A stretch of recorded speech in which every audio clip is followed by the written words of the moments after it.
தந்தை, மைந்தன், தூய ஆவியின் திருப்பெயராலே ஆமேன். கண்களை மூடி ஆண்டவரை நோக்கி நாம் வேண்டுதல் செய்வோம். அன்பு நிறைந்த நல்ல ஆண்டவரே, ஓய்வு நாளை உண்டாக்கினவரும் ஓய்வு நாளுக்கு ஆண்டவருமாய் இருக்கின்றவரே, இன்று பரிசுத்தமான ஓய்வு நாள் கால வேளையிலே நாங்கள் இருக்கிற எங்கள் வீடுகளை ஆலயங்களாக மாற்றி நாங்கள் வீடுகளிலே அமர்ந்து உம்மை ஆராதனை செய்து கொண்டிருக்கின்றோம். இந்த ஆராதனை வேளையில் உம்முடைய தெய்வீக அருள் பிரசன்னம் எங்களோடு கூட இருக்க வேண்டுமா செபிக்கிறோம். ஆண்டவரே, துவக்கு முதல் முடிவு வரை நீர் எங்களோடு கூட இருந்து எங்கள் ஒவ்வொருவரையும் பரிசுத்த ஆவியினாலே அபிஷேகப்படுத்தி ஆண்டவரே, இந்த ஆராதனையின் வழியாக நாங்கள் உம்மை தெளிவாக புரிந்து கொள்ள நீர் எங்களுடைய கண்களை திறந்திருடுவீராக. ஆண்டவரே, தெய்வீக பிரசன்னம் துவக்க முதல் முடிவு வரை எங்களோடு கூட இருப்பதாக. எங்களுடைய சிந்தைகளை ஒருமுகப்படுத்தி உம்முடைய சிலுவைக்கு நோக்கி பார்க்க கர்த்தர் கிருபை செய்யுங்க. இன்னைக்கு நாங்கள் பாட போகிற பாடல்கள், நாங்கள் கேட்க போகிற ஒவ்வொரு வார்த்தைகளையும் எங்களுக்கு ஆசீர்வதிப்பீராக.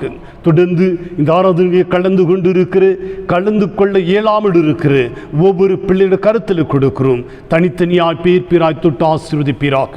துதிகன மகிமை உமக்கே செலுத்துகிறோம். எங்கள் ஆண்டவர் இயேசு கிறிஸ்து மூலமாய் ஜெபிக்கிறோம் எங்கள் பரிசுத்தமுள்ள நல்ல பிதாவே, ஆமென். நம்முடைய வழிபாட்டிற்கு ஆரம்பமாகவும் ஆண்டவருடைய திருநாமம் மகிமைப்படும்படியாகவும் நான் இருக்கிற இடத்திலே, நம்முடைய வீடுகளிலே நாம் அமைதியாக எழுந்து நின்று பாமாலையிலே 16வது பாடல், பாமாலையின் 16, நாம் அனைவரும் எழுந்து நின்று பாடுவோம்.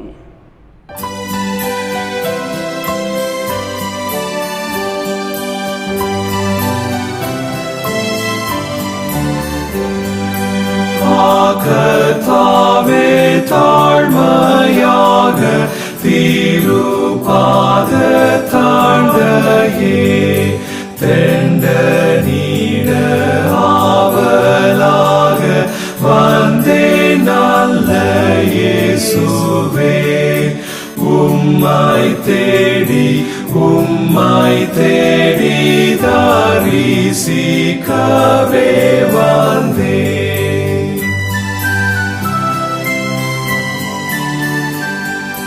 வல்ல கர்த்தாவினுடைய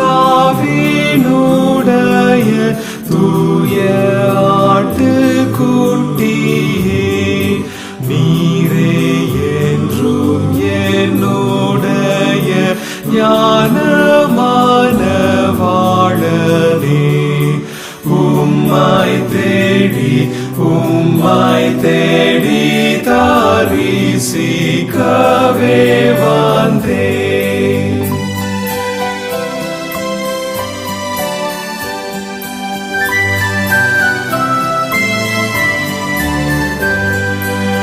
என் பிரார்த்தனையை கேளும் அத்தியந்த பணிவாய் கெஞ்சும் என்னை ஏற்றுக்கொள்ளும் உம்முடைய பிள்ளையாய். உம்மை தேடி தரிசிக்கவே வந்தே. அன்புக்குரியவர்களே, இன்று உங்கள் இல்லங்களை பரிசுத்த ஆலயமாய் மாற்றி வீடுகளிலே ஆண்டவரை ஆராதனை செய்து கொண்டிருக்கிற உங்கள் அனைவரையும் மீண்டும் ஒரு விசை கூட ஆண்டவராகிய இயேசு கிறிஸ்துவின் திருப்பெயராலே அன்போடு கூட வாழ்த்தி உங்களை வரவேற்கின்றேன். உயிர்த்தெழுந்த ஆண்டவராகிய இயேசு கிறிஸ்து தாமே உங்கள் ஒவ்வொருவரோடு கூட இருந்து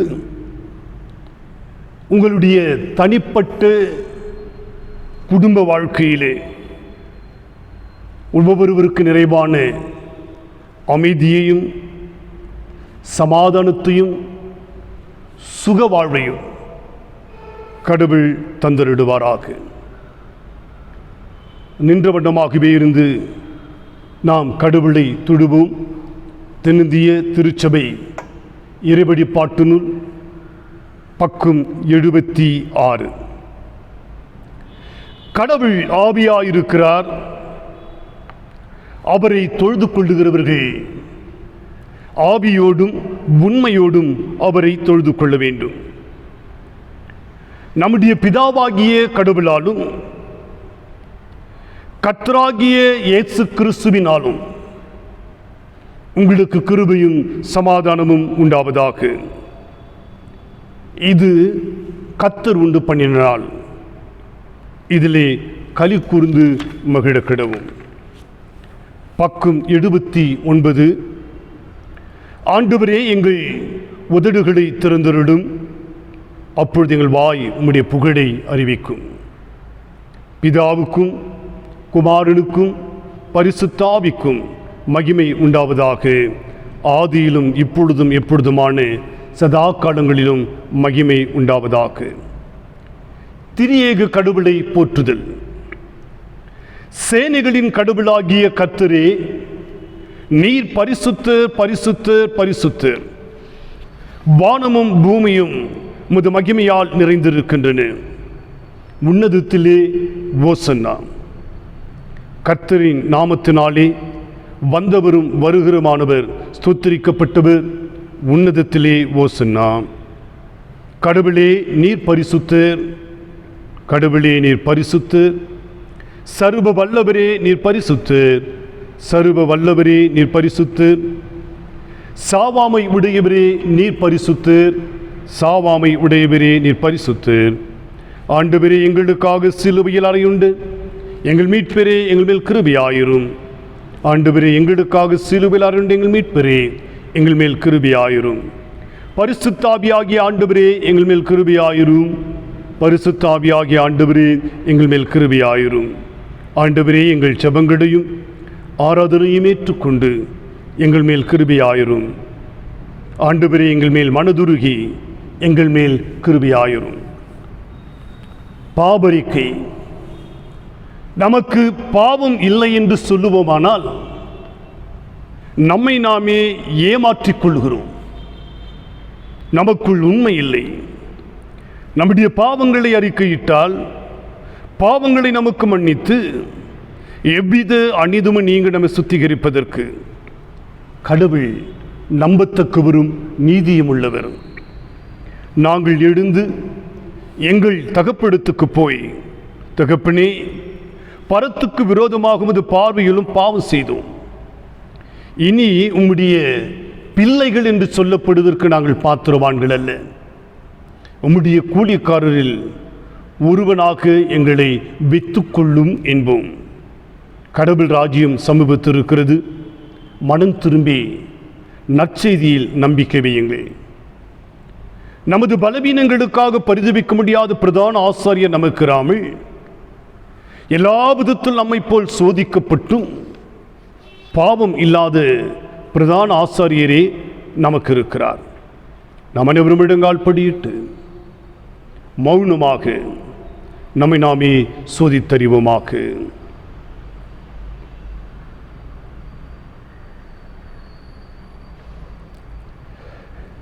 சர்வ வல்லமையுள்ள கடவுளிடத்தில்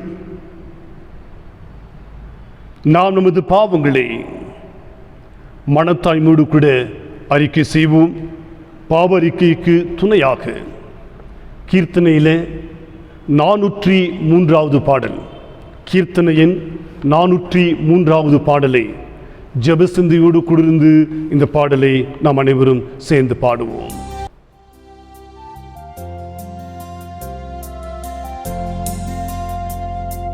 பிறர் வாழ வேண்டுமெனில் நான் சாக வேண்டும், நான் சாக வேண்டுமெனில் அவர் வாழ வேண்டும், எனில் இயேசு தினம் வாழ வேண்டும், எனில் இயேசு தினம் வாழ வேண்டும்.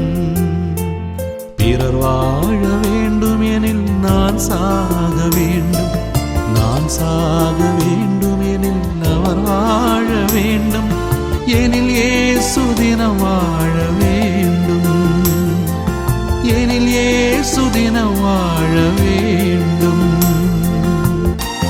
நான் என்னும் ஆணவத்தால் நாளெல்லாம் வாழ்ந்திருந்தேன், பிறர் வாழ்வை எண்ணாமல் பாதையிலே மயங்கி நின்றேன். நான் என்னும் ஆணவத்தால் நாளெல்லாம் வாழ்ந்திருந்தேன், பிறர் வாழ்வை எண்ணாமல் பாதையிலே மயங்கி நின்றேன். இன்றே என்னை அர்ப்பணம் செய்திடுவேன், இன்றே என்னை அர்ப்பணம் செய்திடுவேன். மற்றவர்கள் மனம் மகிழ மன்னவனே நீ மரித்தாய், மற்றவர்கள் மனம் நோக மதி இழந்து நான் இருந்தேன். மற்றவர்கள் மனம் மகிழ மன்னவனே நீ மரித்தாய், மற்றவர்கள் மனம் நோக மதி இழந்து நான் இருந்தேன். இன்றே என்னை அர்ப்பணம் செய்திடுவேன், இன்றே என்னை அர்ப்பணம் செய்திடுவேன். துக்காய் நான் வாழ ஒரு மனது துடிக்கையிலே, உள்ளுக்குள் தரைப்பட்ட மறுமனது மறுத்ததையா. உலகுக்காய் நான் வாழ ஒரு மனது துடிக்கையிலே, உள்ளுக்குள் தரைப்பட்ட மறுமனது மறுத்ததையா. இன்றே என்னை அர்ப்பணம் செய்திடுவேன், இன்றே என்னை அர்ப்பணம் செய்திடுவேன். பிறர் வாழ வேண்டும் எனில் நான் சாக வேண்டும், நான் சாக வேண்டும் எனில் அவர் வாழ வேண்டும், எனில் இயேசு தினம் வாழ வேண்டும், எனில் இயேசு தினம் வாழ வேண்டும். நாம் அனைவரும் சேர்ந்து முதலாம் பாவரிக்கையை இணைந்து சொல்லுவோம். சர்வ வல்லமையும் மிகுந்த இரக்கமுள்ள பிதாவே, தப்பிப்போன ஆடுகளைப் போல நாங்கள் உம்முடைய வழிகளை விட்டு வழிவடைந்து போனோம். எங்கள் இருதயத்தின் யோசனைகளுக்கும் விருப்பங்களுக்கும் மிகவும் இணங்கி நடந்தோம். உமது பரிசுத்த கற்பனைகளுக்கு விரோதமாய் குற்றம் செய்தோம். செய்யத்தக்கவைகளை செய்யாமல் செய்யத்தகாதவைகளை செய்து வந்தோம். எங்களுக்கு சுகமே இல்லை. ஆனாலும் ஆண்டவரே, தேவரீர் எங்கள் ஆண்டவராகிய இயேசு கிறிஸ்துவின் மூலமாய் மனிதருக்கு அருள் செய்த வாக்குத்தத்தங்களின்படியே நிர்பாக்கியமுள்ள குற்றவாளிகளாகி எங்களுக்கு இறங்கும். தப்பிதங்களை அறுக்கிடுகிற எங்கள் மேல் பொறுமையாயிரும். பாவத்து நிமித்தம் துக்கப்படுகிற எங்களை சீர்படுத்தும். மிகவும் இரக்கமுள்ள பிதாவே, உம்முடைய பரிசுத்த நாமத்துக்கு மகிமையுண்டாகும்படி நாங்கள் இனி தேவ பக்தியும் நீதியும் தெளிந்த புத்தியும் உள்ளவர்களாய் நடந்து வர இயேசு கிறிஸ்து நிமித்தம் எங்களுக்கு கிருபை செய்தருளும். சர்வ வல்லமையும் மிகுந்த இரக்கமுள்ள ஆண்டவர், மன்னிப்பையும் பாவ நிவர்த்தியை நமக்கு கட்டளிட்டருளி வாழ்க்கையை சீர்படுத்துவதற்கான காலத்தையும் தமது பரிசுத்த ஆவியின் கிருபையும் தேற்றுதலையும் தந்தருள்வாராக. ஆமேன். ஆண்டவரை துதியுங்கள். ஆண்டவருடைய நாமம் துதிக்கப்படுவதாக. நாம் இருக்கிற இடத்திலே அமைதியோடு கூட அமருவோம். அப்பொழுது திருமறை பாடங்கள் வாசிக்க கேட்போம். கர்த்தருடைய நாமத்துக்கு ஸ்தோத்திரம். இந்த நாளுக்காக குறிக்கப்பட்ட வேத பகுதி சங்கீதம் 34 வசனங்கள் 1 தொடங்கி 10 வரை வாசிக்க கேட்போம். கர்த்தரை நான் எக்காலத்திலும் ஸ்தோத்தரிப்பேன், அவர் துதி எப்பொழுதும் என் வாயில் இருக்கும். கர்த்தருக்குள் என் ஆத்மா மேன்மை பாராட்டும். சிறுமப்பட்டவர்கள் அதை கேட்டு மகிழ்வார்கள். என்னோடு கூட கர்த்தரை மகிமைப்படுத்துங்கள். நாம் ஒருமித்து அவர் நாமத்தை உயர்த்துவோமாக. நான் கர்த்தரை தேடினேன், அவர் எனக்கு செவி கொடுத்து என்னுடைய எல்லா பயத்துக்கும் என்னை நீங்களாக்கி விட்டார். அவர்கள் அவரை நோக்கி பார்த்து பிரயாசம் அடைந்தார்கள், அவர்கள் முகங்கள் வெட்கப்படவில்லை. இந்த ஏழை கூப்பிட்டான், கர்த்தர் கேட்டு அவனை அவன் இடுக்கண்களுக்கெல்லாம் நீங்களாக்கி ரட்சித்தார். கர்த்தருடைய தூதன் அவருக்கு பயந்தவர்களை சூழ பாளையம் இறங்கி அவர்களை விடுவிக்கிறார்.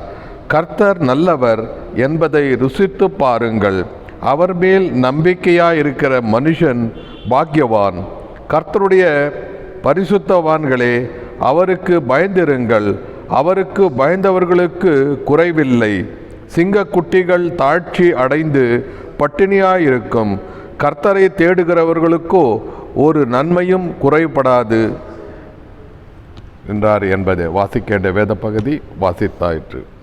வாசிக்க வேண்டிய முதலாம் வேத பாடம் தானியேல் எழுதின புஸ்தகம் 6ஆம் அதிகாரம் வசனங்கள் 11 முதல் 23 முடிய வாசிக்க கேட்போம். தானியேல் 6ஆம் அதிகாரம் வசனங்கள் 11 முதல் 23 முடிய வாசிக்க கேட்போம். அப்பொழுது அந்த மனுஷர் கூட்டம் கூடி தானியேல் தன் தேவனுக்கு முன்பாக ஜெபம் பண்ணி விண்ணப்பம் செய்கிறதை கண்டார்கள்.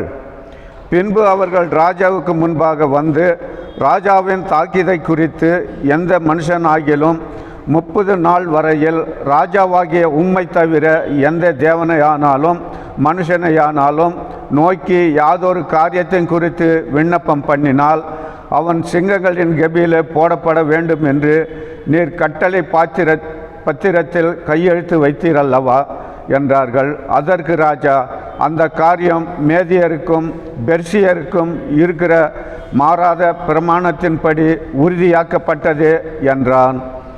அப்பொழுது அவர்கள் ராஜாவை நோக்கி, சிறை பிடிக்கப்பட்ட யூதேய தேசத்தின் புத்திரரில் தானியேல் என்பவன் உம்மையும் நீர் கையெழுத்து வைத்து கொடுத்த கட்டளையும் மதியாமல் தினம் 3 வேளையும் தான் பண்ணும் விண்ணப்பத்தை பண்ணுகிறான் என்றார்கள். ராஜா அந்த வார்த்தைகளை கேட்டபோது தன்னில் மிகவும் சஞ்சலப்பட்டு தானியேலை காப்பாற்றும்படிக்கு அவன் பேரில் தன் மனதை வைத்து அவனை தப்புவித்ததற்காக சூரியன் அஸ்தமிக்க மட்டும் பிரயாசப்பட்டு கொண்டு இருந்தான். அப்பொழுது அந்த மனுஷர் ராஜாவினிடத்தில் கூட்டமாய் வந்து, ராஜா கட்டளையிட்ட எந்த தாக்கீத்தும் கட்டளையும் மாறக்கூடாது என்பது மேதியருக்கும் பெர்சியருக்கும் பிரமாணமாய் இருக்கிறது என்று அறிவீராக என்றார்கள். அப்பொழுது ராஜா கட்டளையிட அவர்கள் தானியேலை கொண்டு வந்து அவனை சிங்கங்களின் கெபியிலே போட்டார்கள். ராஜா தானியேலை நோக்கி, நீ இடைவிடாமல் ஆதரிக்கிற உன் தேவன் உன்னை தப்புவிப்பார் என்றான். ஒரு கல் கெபினுடைய வாசலின் மேல் கொண்டு வந்து வைக்கப்பட்டது. தானியேலை பற்றிய தீர்மானம் மாற்றாத படிக்கு ராஜா தன் மோதிரத்தினாலும் தன் பிரபுக்களின் மோதிரத்தினாலும் அதன் மேல் முத்திரை போட்டான். பின்பு ராஜா தன் அரண்மனைக்கு போய் ராவ் முழுவதும் போஜனம் பண்ணாமலும் கீத வாக்கியம் முதலானவைகளை தனக்கு முன்பாக வர ஒட்டாமலும் இருந்தான். அவனுக்கு நித்திரையும் வராமற் போயிற்று.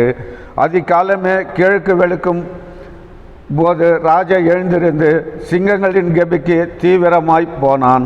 ராஜா கெபின் கிட்ட வந்தபோது துயர சத்தமாய் தானியேலை கூப்பிட்டு, தானியேலே, ஜீவனுள்ள தேவனுடைய தாசனே, நீ இடைவிடாமல் ஆராதிக்கிற உன் தேவன் உன்னை சிங்கங்களுக்கு தப்பிவிக்க வல்லவராய் இருந்தாரா என்று தானியேலை கேட்டான். அப்பொழுது தானியேல், ராஜாவே, நீர் என்றும் வாழ்க. சிங்கங்கள் என்னை சேதப்படுத்தாத படிக்கு தேவன் தம்முடைய தூதனை அனுப்பி அவைகளின் வாயை கட்டி போட்டார். அதேவென்றால் அவருக்கு முன்பாக நான் குற்றமற்றவனாய் காணப்பட்டேன்.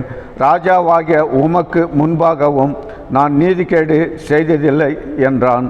அப்பொழுது ராஜா தன்னில் மிகவும் சந்தோஷப்பட்டு தானியேலை கெபிலிருந்து தூக்கிவிடச் சொன்னான். அப்படியே தானியேல் கெபிலிருந்து தூக்கிவிடப்பட்டான். அவன் தன் தேவன் பேரில் விசுவாசித்திருந்தபடியால் அவனில் ஒரு சேதமும் காணப்படவில்லை என்றார் என்பது வாசிக்க வேண்டிய முதலாம் வேத பாடம் வாசித்தாயிற்று. கர்த்தருக்கு ஸ்தோத்திரம். வாசிக்க தெரிந்து கொள்ளப்பட்ட இரண்டாம் வேத பாடம் 2 கொரிந்தியர் 6ஆம் அதிகாரம் வசனங்கள் 1-10 முடிய. 2 கொரிந்தியர் 6ஆம் அதிகாரம் வசனங்கள் 1-10 முடிய. தேவனுடைய கிருபை நீங்கள் விருதாவாய் பெறாதபடிக்கு உடன் வேலையாட்களாகிய நாங்கள் உங்களுக்கு புத்தி சொல்லுகிறோம். அனுக்கிரக காலத்திலே நான் உனக்கு செவி கொடுத்து இரட்சண்ய நாளிலே உனக்கு உதவி செய்தேன் என்று சொல்லியிருக்கிறாரே. இதோ இப்பொழுதே அனுக்கிரக காலம், இப்பொழுதே இரட்சண்ய நாள். இந்த ஊழியம் குற்றப்படாதபடிக்கு நாங்கள் யாதொன்றிலும் இடரல் உண்டாக்காமல் எவ்விதத்திலேயும் எங்களை தேவ ஊழியக்காரராக விளங்க பண்ணுகிறோம். மிகுந்த பொறுமையினாலும் உபத்திரவங்களிலும் நெருக்கங்களிலும் இடுக்கண்களிலும் அடிகளிலும் காவல்களிலும் கலங்கங்களிலும் பிரயாசங்களிலும் கண்விழிப்புகளிலும் உபவாசங்களிலும் கற்பிலும் அறிவிலும் நீடிய சாந்தத்திலும் தயவிலும் பரிசுத்த ஆவியிலும் மாயமற்ற அன்பிலும் சத்திய வசனத்திலும் திவ்ய பலத்திலும் நீதியாகிய வலது பக்கத்தில் ஆயுதங்கள் தரித்திருக்கிறவர்களும் கனத்திலும் கனவீனத்திலும் துர்க்கீர்த்தியிலும் நற்கீர்த்தியிலும் எந்த ரெண்டப்பட்டாலும் நிஜஸ்தராகவும் அறியப்படத்தக்கவர்கள் எனப்பட்டாலும் நன்றாய் அறியப்படத்தக்கவர்களாகவும் சாகிறவர்கள் எனப்பட்டாலும் உயிரோடு இருக்கிறவர்களாகவும் தண்டிக்கப்படுகிறவர்களாகவும் எனப்பட்டாலும் கொல்லப்படாதவர்களாகவும் துக்கப்படுகிறவர்கள் எனப்பட்டாலும் எப்பொழுதும் சந்தோஷப்படுகிறவர்களாகவும் தரித்திரர் எனப்பட்டாலும் அநேகரை ஐஸ்வர்யவான்களாக்குகிறவர்களாகவும் ஒன்றுமில்லாதவர்கள் எனப்பட்டாலும் சகலமுடையவர்களாகவும் என்னை விளங்க பண்ணுகிறோம் என்றார் என்பதே வாசிக்க தெரிந்து கொள்ளப்பட்ட இரண்டாம் வேத பாடம் வாசித்தாயிற்று. வாசிக்கும்படியாக தேர்வை செய்யப்பட்ட திருமுறை பகுதி மார்க் எழுதிய சுவிசேஷம் 10ஆம் அதிகாரம் வசனங்கள் 35 முதல் 45 வரை. அப்பொழுது செபேயின் குமாரனாகிய யாக்கோபு யோவானும் அவரிடத்தில் வந்து, போதகரே, நாங்கள் கேட்கொள்ளப்படுகிறதை நீர் எங்களுக்கு செய்ய வேண்டும் என்று விரும்புகிறோம் என்றார்கள். அவர் அவர்களை நோக்கி, நான் உங்களுக்கு என்ன செய்ய வேண்டும் என்று விரும்புகிறீர்கள் என்று கேட்டார். அதற்கு அவர்கள், உம்முடைய மகிமையில் எங்களிடத்தில் ஒருவன் உம்மது வலது பரிசத்திலும் ஒருவன் உம்மது இடது பரிசத்திலும் உட்கார்ந்திருக்கும்படி எங்களுக்கு அருள செய்ய வேண்டும் என்றார்கள். இயேசு அவர்களை நோக்கி, நீங்கள் கேட்கொள்கிறது என்னதென்று உங்களுக்கு தெரியவில்லை. நான் குடிக்கிற பாத்திரத்தில் நீங்கள் குடிக்கவும் நான் பெறும் ஸ்நானத்தை நீங்கள் பெறுவவும் உங்களில் கூடுமா என்றார். அதற்கு அவர்கள் கூடும் என்றார்கள். இயேசு அவர்களை நோக்கி, நான் குடிக்கும் பாத்திரத்தில் நீங்கள் குடிப்பீர்கள், நான் பெறும் ஸ்நானத்திலும் நீங்கள் பெறுவீர்கள். ஆனாலும் என் வலது பரிசத்திலும் என் இடது பரிசத்திலும் உட்கார்ந்திருக்கும்படி அவர்களுக்கும் ஆயத்த பண்ணப்பட்டிருக்கிறதோ அவர்களுக்கே அல்லாமல் மற்றவருக்கும் அதை அருளவிடுது என் காரியம் அல்ல என்றார். மற்ற 10 பேர் அதை கேட்டு யாக்கோபின் மேலும் யோவானின் மேலும் எச்சலானார்கள். அப்பொழுது இயேசுவோ அவர்களை கிட்ட வர செய்து, புறஜாதியாருக்கு அதிகாரியாக எண்ணப்பட்டவர்களே, அவர்களே இருமாப்பால் அதிகாரியாக என்றும் அவர்களில் பெரியவனாக அவர்களில் மேல் கடினமாய் அதிகாரம் செலுத்துகின்றார்கள் என்றும் நீங்கள் அறிந்திருக்கிறீர்களா? உங்களுக்குள்ளே அப்படி இருக்கலாகாது. உங்களில் யாவனிலும் பெரியவனாய் இருக்க விரும்பினால் அவன் உங்களுக்கு பணிவடைக்காரனாய் இருக்க கடவன். உங்களில் யாவனாயிலும் முதன்மையாவனாய் இருக்க விரும்பினால் அவன் எல்லாருக்கும் ஊழியக்காரனாய் இருக்க கடவன். அப்படியே மனுஷகுமாரனும் ஊழியம் கொள்ளும்படி வராமல் ஊழியம் செய்யவும் அநேகரை மீட்கும் பொருளாய் தம்முடைய ஜீவனை கொடுக்கவும் வந்தார் என்றார். வாசிக்கின்ற திருமறை பகுதி வாசிட்டு ஆயிடுச்சு. நாம் இருக்கிற இடத்திலே ஜபசந்தியோடு கூடிருந்து கீர்த்தனையில் 372வது பாடலை நாம் பாடுவோம். கீர்த்தனை எண் 372வது பாடல். எனக்கு பிறன் யார் என்றே இயேசுவிடம் நான் கேட்டேன். என்னையே நல்ல பிறனாக இருந்திட அவர் சொன்னார். நல்ல பிறனாக இருந்திட அவர் சொன்னார்.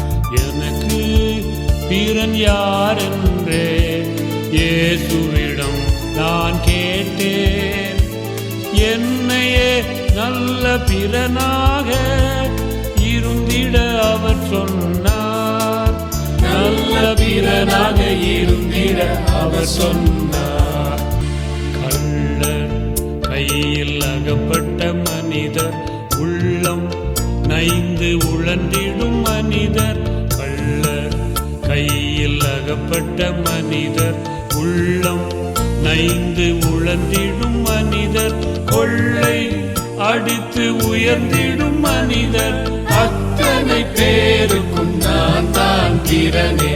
எனக்கு பிறன் யார் என்றே இயேசுவிடம் நான் கேட்டேன். என்னையே நல்ல பிறனாக இருந்திட அவர் சொன்னார். நல்ல பிறனாக இருந்திட அவர் சொன்னார். குறைவு கண்டு குலைந்திடும் மனிதர், சிறையில் வாழ்ந்து சோர்ந்திடும் மனிதர். குறைவு கண்டு குலைந்திடும் மனிதர், சிறையில் வாழ்ந்து சோர்ந்திடும் மனிதர். நிறைவில் பிறரை மறந்திடும் மனிதர். அத்தனை பேருக்கும் நான் தான் பிறனே. எனக்கு பிறன் யார் என்றே இயேசுவிடம் நான் கேட்டேன். என்னையே நல்ல பிறனாக இருந்திட அவர் சொன்னார். நல்ல பிறனாக இருந்திட அவர் சொன்னார். இல்லம் ஏதும் இல்லா மனிதர், நல்லோர் நட்பை தெரிந்திட மனிதர். இல்லம் ஏதும் இல்லா மனிதர், நல்லோர் நட்பை தெரிந்திட மனிதர். இல்லோர் நாமென்றிருந்திடும் மனிதர். அத்தனை பேருக்கும் நான் தான் பிறனே. எனக்கு பிறன் யார் என்றே இயேசுவிடம் நான் கேட்டேன். என்னையே நல்ல பிறனாக இருந்திட அவர் சொன்னார். நல்ல பிறனாக இருந்திட அவர் சொன்னார். கண்களை மூடி ஆண்டவரை நோக்கி நாம் வேண்டுதல் செய்வோம். அன்பு நிறைந்த நல்ல ஆண்டவரே, இன்று உம்முடைய வார்த்தைகளை கொண்டு எங்களோடு கூட பேசும். எங்களை சிந்தைகளை ஒருமுகப்படுத்தி சிலுவைக்கு நேராய் உம்மை நோக்கி பார்க்கும்.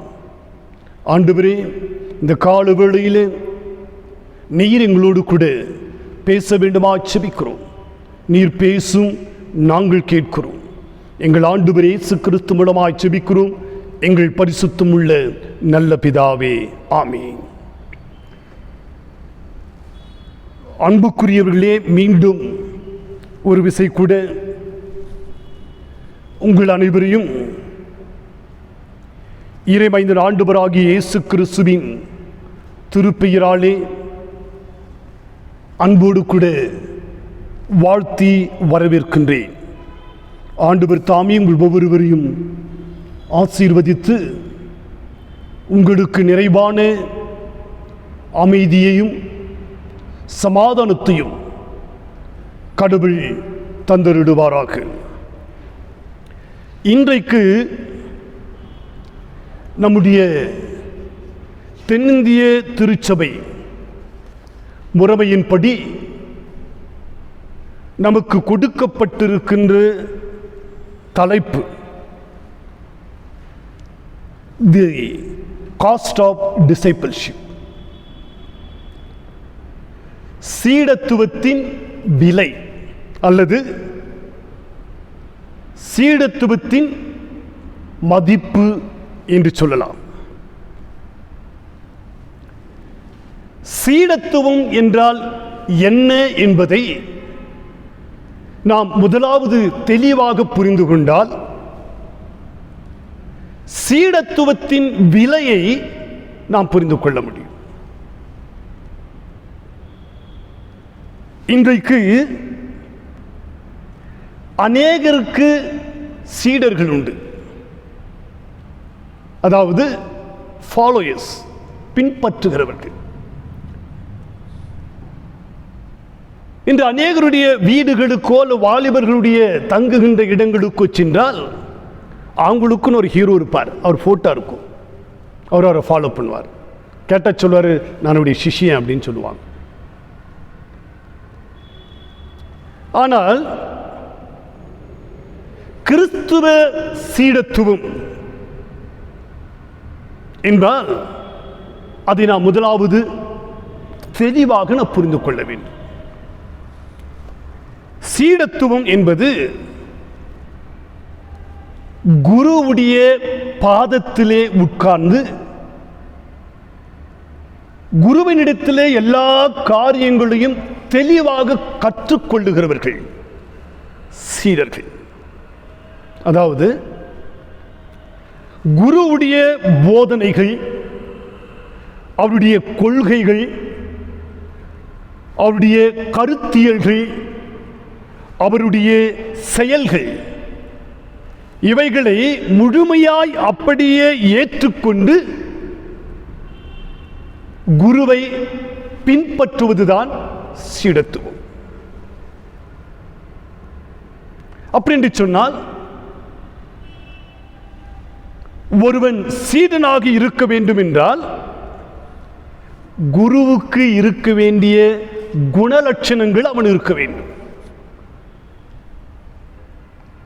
அவன் எப்படிப்பட்டவனாக இருக்க வேண்டும்? குற்றமற்றவனாக இருக்க வேண்டும்,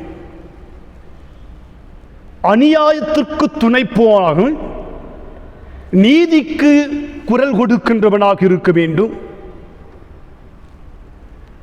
பிறருக்காக தன்னை இழப்பதற்கு தயாராக இருக்க வேண்டும். இன்னும் சுருக்கமாய் சொல்லப்போவது சொன்னால் எல்லா சூழ்நிலையிலும் அவன் பாதுகாப்பற்றவனாக இருக்க வேண்டும். Insecurity is the best sign of discipleship. இன்றைக்கு அநேகர் சொல்லுவார்கள், சீடத்துவம் என்றால் எப்படி புரிஞ்சிட்டு இருக்காங்கன்னா, நான் கிறிஸ்துவ குடும்பத்தில் பிறந்துவேன், 3-4 தலைமுறையான கிறிஸ்தவனாக இருக்கிறேன், எங்கள் முற்பாட்டினார் கிறிஸ்துவ, எங்கள் பாட்டனார் கிறிஸ்துவ, எங்கள் அப்பா கிறிஸ்துவ, நான் கிறிஸ்துவன், என் பிள்ளை கிறிஸ்துவன், என் பேரன் கிறிஸ்துவன் அப்படின்னு சொல்லி நாம் கிறிஸ்தவர்கள் என்று சொல்வதனால நான் சீடனாக மாற முடியாது. அல்லது நான் ஆலயத்துக்கு ஞாயிற்றுக்கிழமை ஒழுங்காக போகிறேன், ஆகவே நான் கிறிஸ்துவ சீடன், நிச்சயமா முடியாது. நான் ஆலயத்துக்கு தவறாமல் மாத சந்தா காணிக்கை கொடுக்கிறேன், ஒவ்வொரு நாளும் தவறாமல் திருவிருந்திலே பங்கு கொள்ளுகிறேன், எனவே நான் கிறிஸ்துவனுடைய சீடன் என்று சொல்வோம் என்று சொன்னால் நிச்சயமாய் நீ கிறிஸ்துவின் சீடனாக இருக்க முடியாது.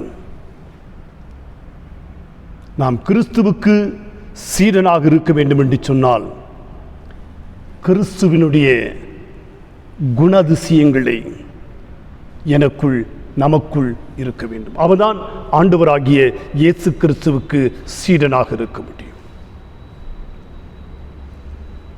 அப்படி சீடராக இருக்க வேண்டும், நான் சீடராக வாழ வேண்டும் என்று சொன்னால் அப்படி சீடராக இருக்கிற பொழுது நமக்கு கிடைக்கக்கூடிய விலை என்ன? What is the cost of discipleship? அதுதான் இன்றைக்கு நான் உங்களோடு கூட பகிர்ந்து கொள்ள விரும்புகின்றேன். ஆகவேதான் ஆண்டவராகிய இயேசு கிறிஸ்து உயிர்த்தெழுந்த பின்பு தன் சீடர்களுக்கு சொன்னார், நீங்கள் புறப்பட்டு போய் சகல ஜாதிகளையும் சீடராக்குங்கள் என்றுதான் சொன்னார். நீங்கள் புறப்பட்டு போய் எல்லாருக்கும் வெறும் சுவிசேஷத்தை விதிச்சுட்டு வாங்க, எல்லாம் இன்னும் பின்னாடி வருவாங்க அப்படின்னு சொல்லல.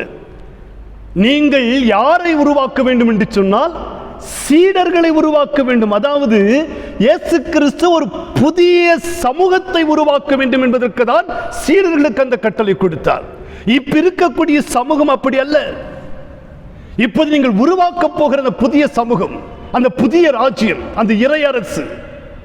ஏன்னா இன்றைக்கு இருக்கிற இந்த ராஜ்யமானது அநீதி நிறைந்ததாகவும் குற்றம் உள்ளதாகவும் இன்றைக்கு அதிகமான தவறுகள் நிறைந்த, சமாதானம் இல்லாமல் அடிமைப்படுத்துகின்ற ஒரு அரசாக இருக்கிறது. ஆகவே நீங்கள் புறப்பட்டு போய் சுவிசேஷத்தை சொல்லி அவர்களை ஒரு புதிய இயக்கத்தை உருவாக்க வேண்டும். அதாவது அவர்கள் சீடர்கள் என்கின்ற ஒரு இயக்கத்தை உருவாக்க. ஏந்தனா அவங்க தான் என்ன பண்ணுவாங்க, கிறிஸ்துவினுடைய குணாதிசயங்களை அவர் இந்த உலகத்துக்கு எடுத்து செல்ல வேண்டும். ஆகவேதான் சீடர்களுக்கு முதலாவது உலகத்தை கலக்குகிற எங்கேயும் வந்து விட்டார்கள் என்று கிறிஸ்தவர்கள் என்கின்ற பட்டம் கொடுக்கப்பட்ட. அதுக்கு முன்னாடி இல்லை. அப்ப கிறிஸ்தவர்கள் அது சீடர்கள் என்று சொன்னால் கிறிஸ்துவின் கொள்கைகளை, அவருடைய போதனைகளை, அவருடைய உபதேசங்களை கற்கின்றவர்கள் மாத்திரமல்ல, அதை அப்படியே உலகத்திற்கு வெளிப்படுத்துவர்கள் தான் கிறிஸ்துவின் சீடர்களாக இருக்க முடியும் என்று சொன்னார். ஆகவே இந்த வெளிச்சத்திலே இன்றைக்கு உங்களோடு கூட வாசிக்க கேட்டு அந்த 3 பகுதியிலிருந்து மிக சுருக்கமாய் உங்களோடு கூட ஆண்டுடைய வார்த்தையை நான் பகிர்ந்து கொள்ளலாம் என ஆசிக்கின்றேன். பழைய ஏற்பாட்டிலே சீடத்துவத்திற்காக தானியேல் கொடுத்த விலை அல்லது தானியேலின் சீடத்துவம், அதற்கான விலை, இவைகளை குறித்து நாம் முதலாவது சிந்திப்போம். இந்த தானியேலின் புத்தகம் எழுதப்பட்ட அந்த சூழலை முதலாவது சுருக்கமாய் உங்களுக்கு சொல்ல ஆசிக்கின்றேன். இஸ்ரவேல் மக்கள் சிறை கைதிகளாக, அடிமைகளாக வாழ்ந்து கொண்டிருக்கின்றார்கள். அப்போ இந்த அடிமைதனம் என்று சொல்லுகிற பொழுது, ஒருவேளை அந்த அடிமைதனத்துக்குள்ள போறப்போ அநேகர் 40 வயது, 50 வயது, 35 அந்த நிலையில் இருந்திருப்பாங்க. இந்த 40 ஆண்டுகள், அந்த 400 ஆண்டு அடிமைதனத்தில் நிறைய பேர் செத்துட்டு இருப்பாங்க. அதுக்கு பின்னாடி வரதெல்லாம் யங் ஜெனரேஷன். அவங்களுக்கு கடவுள் எப்படி இவர்களை விடுதலை ஆக்கினார் என்பது அவர்களுக்கு தெரியாது, சரியான முறையில் புரிந்து கொள்ள முடியாது. அப்படிப்பட்ட சூழலிலே இந்த அடிமைப்பட்டிருக்கிற சிறை கைதிகளாய் வாழ்ந்து கொண்டிருக்கிற பாபிலோனில் இருக்கிற அந்த மக்களுக்கு யாவேதான் உண்மையான கடவுள், யாவேதான் உங்களை விடுதலையாக்கினவர் என்கின்ற நம்பிக்கையை, விசுவாசத்தையும் அந்த மக்களுக்கு மீண்டும் கொண்டு வருவதற்காக எழுதப்பட்ட நூல்தான் இந்த தானியேலின் புத்தகம். இந்த நேபுகாத்நேசார் எருசலேமை முழுமையாய் முற்றுகையிட்டு அநேகரை சிறை கைதிகளாக கொண்டு வருகிறார் பாபிலோன் அரசுக்கு. அப்படி சிறை கைதிகளாக கொண்டு வருகின்ற அந்த வாலிபர்களில் தானியேல், ஷாத்ராக், மேஷாக், ஆபேத் நெகு என்பவர்களும் சிறை கைதிகளாக அந்த சிறையிலே இருக்கின்றார்கள். இப்பொழுது அந்த சிறை கைதிகளாய் இருக்கிற இந்த 4 நபர்களுக்கும் ராஜ மேன்மை கிடைக்கிறது. என்னது பண்ணாரு? இவர்களில் எப்படிப்பட்டவர்களே 3ஆம் வசனம் சொல்லுகிறது, முதல் அதிகாரத்தில், அப்போது இஸ்ரவேல் புத்திரருக்குள்ளே ராஜ குலத்தார்களிலும் துறை மக்களிலும் யாதொரு மாசும் இல்லாதவர்களும் அழகானவர்களும் சகல ஞானத்திலும் தேறினவர்களும் அறிவில் சிறந்தவர்களும் கல்வியில் நிபுணரும் ராஜாவின் அரண்மனையை சேவிக்க திறமை உள்ளவராகிய சில வாலிபர்களை கொண்டு வாருங்கள் என்று அந்த சிறையில் இருக்கிற மக்களை கொண்டு வர சொல்கிறார். அப்படி கொண்டு வருகிற பொழுதுதான் இந்த அழகும் திறமையும் உள்ள இந்த 4 வாலிபர்களை அவர்கள் கொண்டு வருகிறார்கள். அப்ப என்ன நம்ம சொல்ற, ராஜா இவங்களுக்கு கொண்டு வந்து ராஜ சமூகத்தில் வைத்து ராஜா என்னெல்லாம் சாப்பிடுறாரோ அந்த மேன்மையை அவர்களுக்கு கொடுக்கிறார். ஆனால் இந்த 4 வாலிபர்களும் அந்த மேன்மையை ஏற்றுக்கொள்ளவில்லை. அந்த சூழ்நிலையில் தான் நேபுகாத்நேசர் ஒரு சொப்பனத்தை பார்க்கிறார். அவர் காலையில் எழுந்தவுடன் சொப்பனத்தையும் மறந்து விடுகிறார். அந்த சொப்பனத்தின் விளக்கமும் அவருக்கு தெரியாது. உடனே ராஜா 2ஆம் அதிகாரத்தில் அந்த தேசத்தில் இருக்கிற சொப்பனங்களை தனக்கு தெரிவிக்கும் பொருட்டு சாஸ்திரிகளையும் ஜோசியர்களையும் சூனியக்காரரையும் கல்தேயர் அனைவரையும் கூப்பிடுகின்றார். நான் இப்படி ஒரு சொப்பனத்தை கண்டேன், இந்த சொப்பனத்தையும் அது விளக்கத்தை நீங்கள் சொல்லுவினானால் நான் உங்களுக்கு வெகுமதிகளை கொடுப்பேன், அப்படி இல்லாவிட்டால் நான் உங்களை துண்டித்து போடுவேன். அதாவது ஞானிகள் எல்லாரையும் கொலை செய்ய வேண்டும் என்ற கட்டளை பிறப்பிக்கப்படுகிறது. அப்படி கொலை செய்ய கட்டளை பிறப்பிக்கப்படுகிற பொழுது தானியேலும் மற்ற தோழர்களும் அந்த ஞானிகளுக்குள்ளாய் அடங்குவார்கள். அவர்களும் கொலை செய்யப்படுவார். காரணம், இவர்களை தேவ சமூகத்தில் கொண்டு வந்து இவர்களை வைத்திருக்கின்றார்கள். அப்பொழுதுதான் தானியேல் சொல்லுகின்றான், ராஜ சமூகத்தில் என்னை கொண்டு செல்லுங்கள், நானுடைய சொப்பனத்தை விளக்குகிறேன் என்று சொல்லுகின்றான். தானியேல் ராஜாவுக்கு அந்த சொப்பனத்தை சொன்ன மாத்திரத்திலே 2ஆம் அதிகாரம் 48ஆம் வசனம் சொல்லுகிறது, பாபிலோன் மாகாணத்துக்கு அதிபதியாகவும் சகல ஞானிகளிலும் மேலும் பிரதான அதிகாரியாகவும் ராஜா அவரை நியமித்தான். இந்த தானியேல் தன்னோடு கூட இருக்கிற தோழர்கள் சாத்ராக், மேஷாக், ஆபேத்நேகோ இவர்களை ராஜாவினிடத்தில் பேசி பாபிலோன் மாகாணத்து காரியங்களை விசாரிக்கிறதுக்காக விசாரிக்காரனாக வைத்தான்.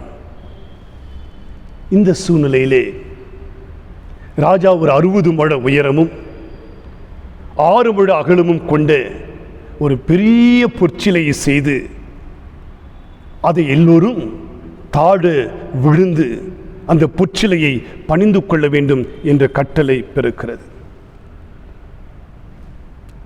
இந்த சூழ்நிலையிலே இந்த 3 வாலிபர்களும் சொல்லுகிறார்கள், 3ஆம் அதிகாரம் 17ஆம் வசனத்தில், நாங்கள் ஆராதிக்கிற எங்கள் தேவன் எங்களை தப்புவிக்க வல்லவராயிருக்கிறார்.